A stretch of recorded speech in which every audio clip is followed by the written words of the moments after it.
Assalamualaikum warahmatullahi wabarakatuh. Saya dari kelompok Novia Rahmawati dan Misbahul Munir. Ya teman-teman, di video kali ini saya akan berbagi tentang memilih bentuk badan usaha. Oke, selanjutnya macam-macam badan usaha terdiri dari perusahaan perseorangan, firma, perseroan komunitas, perseroan terbatas, dan koperasi. Yang pertama adalah perusahaan perseorangan, yaitu adalah badan usaha yang kepemilikannya dimiliki oleh satu orang. Individu dapat membuat badan usaha perseorangan tanpa izin dan tata cara tertentu. Semua orang bebas membuat bisnis personal tanpa adanya batas untuk mendirikannya. Kelebihannya adalah laba seluruhnya diterima oleh pengusaha. Kedua, proses pengambilan keputusan tidak memerlukan konsultasi dengan pihak lain dan tidak diperlukannya pembuatan laporan keuangan. Kekurangannya adalah pada perusahaan perseorangan tidak ada batasan tanggung jawab. Sumber keuangan perusahaan, perseorangan hanya berasal dari pemilik perusahaan dan pemilik usaha juga harus melakukan sendiri setiap pekerjaan yang harus dikerjakan dalam perusahaan. Yang kedua adalah firma. Firma berasal dari bahasa Belanda yakni Vennootschap-Order yang artinya perserikatan dagang antara beberapa perusahaan. Firma ini menjadi persekutuan dari beberapa badan usaha yang kemudian menjalankan bisnis antara dua orang atau lebih menggunakan satu nama.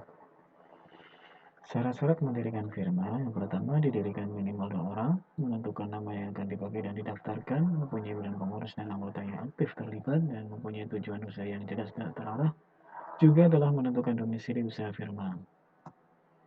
Jenis badan usaha firma. Yang pertama, firma dagang. Bergerak di bidang industri perdagangan, adapun kegiatan utamanya adalah pembelian dan penjualan barang. Yang kedua, firma jasa bergerak di bidang jasa atau fokus pada penjualan jasa berdasarkan keahlian. Contohnya adalah firma akuntansi, yaitu kantor akuntan publik, dan firma hukum seperti konsultan hukum. Yang ketiga, firma umum. Firma yang seluruh anggotanya mempunyai kekuasaan yang tak terbatas. Yang keempat adalah firma terbatas, di mana seluruh anggota dalam firma ini tidak memiliki kekuasaan yang bebas, seperti firma umum. Maka tanggung jawab dan kewajiban setiap anggotanya juga terbatas. Kelebihan dan kekurangannya, yang pertama kelebihan jumlah modal yang bisa didapatkan jauh lebih besar dari milik perseorangan. Manajemen dalam firma jadi lebih teratur. Setiap anggota mempunyai perhatian yang sungguh-sungguh terhadap perusahaan. Pendirian badan usaha firma cenderung lebih mudah dan tidak ribet. Kekurangannya adalah semua anggota firma memiliki tanggung jawab terhadap hutang firma. Tidak adanya pemisahan antara hak kepemilikan dengan aset kepemilik perusahaan. Rawan terjadi konflik antara anggota. Jika salah satu anggota mendapat masalah hukum atau apapun, maka anggota lainnya akan ikut terlibat. Yang ketiga adalah perseroan komunitas atau CV. CV adalah salah satu bentuk badan usaha yang dibentuk oleh dua orang atau lebih, yang kemudian dipercayakan modal yang dimiliki kepada dua orang atau lebih.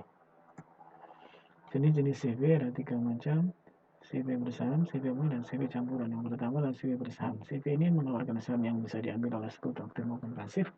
Masing-masing dapat mengambil satu saham atau lebih. Yang kedua, CV murni, yaitu bergerak di bidang jasa atau fokus pada penjualan jasa berdasarkan keahlian. Contohnya adalah firma akuntansi, yaitu akuntan publik, dan firma hukum sebagai konsultan hukum. Yang ketiga, CV campuran. CV campuran biasanya berasal dari firma sebagai bentuk awal, namun dalam operasional firma tersebut memerlukan tambahan suntikan modal. Pihak yang berkenan memberikan tambahan modal berperan sebagai sekutu komuniter. Kelebihannya ialah proses pendirian relatif mudah, lebih mudah mendapatkan modal dari internal, dan CV memiliki kemampuan manajemen yang lebih baik dibandingkan perusahaan yang tidak berbadan usaha. Kekurangannya adalah rawan terjadi konflik antara anggota, juga kerugian ditanggung secara bersama-sama, dan bagi modal usaha ditarik kembali, dan pengawasan dan keusahaan CV sangat kompleks. Yang keempat adalah perseroan terbatas, PT. Perseroan terbatas merupakan badan usaha dan besarnya modal perseroan tercantum dalam anggaran dasar. Jenis-jenis saham: saham zero atas nama, saham zero pembawa, saham zero biasa, saham zero preferred, dan saham zero kumulatif preferred. Pembagian PT ada 3, yaitu PT terbuka, PT tertutup, dan PT kosong. Terutama PT terbuka, yaitu perseroan terbatas yang menjual sahamnya kepada masyarakat melalui pasar modal atau go public. Yang kedua adalah PT tertutup, yaitu perusahaan terbatas yang modalnya berasal dari kalangan tertentu. Yang ketiga adalah PT kosong, perusahaan yang sudah ada izin usaha dan izin lainnya tetapi tidak ada kegiatannya. Kelebihannya kewajiban terbatas, masa hidup abadi. Kekurangannya, kerumitan perizinan dan organisasi. Yang kelima adalah koperasi. Koperasi adalah sebuah badan usaha yang dibentuk atas asas kekeluargaan. Tujuan dibentuknya koperasi adalah untuk mensejahterakan para anggotanya. Fungsi koperasi. Yang pertama, membangun dan mengembangkan, meningkatkan sumber daya manusia, memperkuat ketahanan ekonomi kerakyatan, dan yang terakhir mewujudkan dan mengembangkan perekonomian nasional.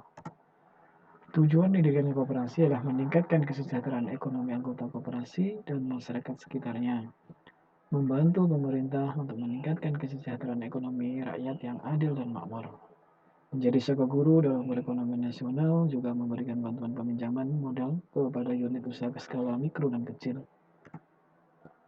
Ya, terima kasih telah menyimak video ini. Semoga bermanfaat dan sampai jumpa di video selanjutnya. Wassalamualaikum warahmatullahi wabarakatuh.